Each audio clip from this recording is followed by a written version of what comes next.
नाज़रीन सब देखने और सुनने वालों को जावेद नाज की तरफ से बहुत बहुत सलाम।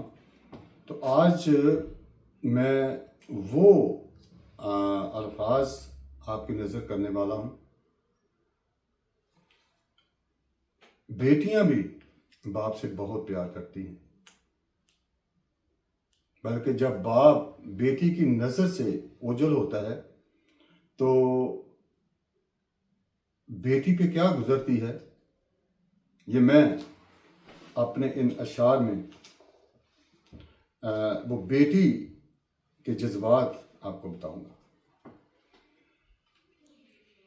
बह के बनेरे जदों कां कुरलांदा है, बह के बनेरे जदों कां कुरलांदा है, जान जान वो मेरे दिल नूं रवांदा है।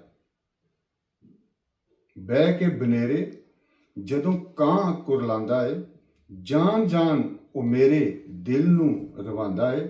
जे मैं वेखां सज्जे खब्बे, जे मैं वेखां सज्जे खब्बे ते मेरा ही साया मैनू वड वड खांदा है। जे मैं वेखां सज्जे खब्बे ते मेरा ही साया मैनू वड वड खांदा है।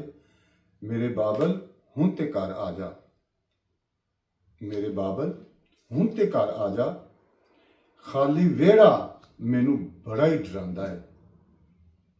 मेरे बाबल हुण ते घर आ जा, खाली वेड़ा मैनू बड़ा ही डरांदा है। बाबल इन्नी देर ते नहीं लांदे,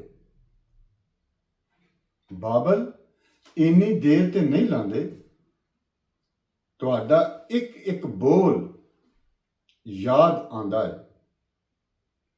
बाबल इन्नी देर ते नहीं लांदे, तुहाडा एक एक बोल याद आंदा है।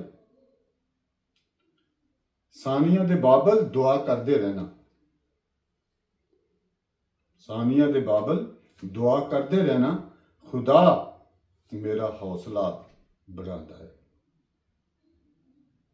सो नाजरीन, अब मिलेंगे अगली वीडियो में।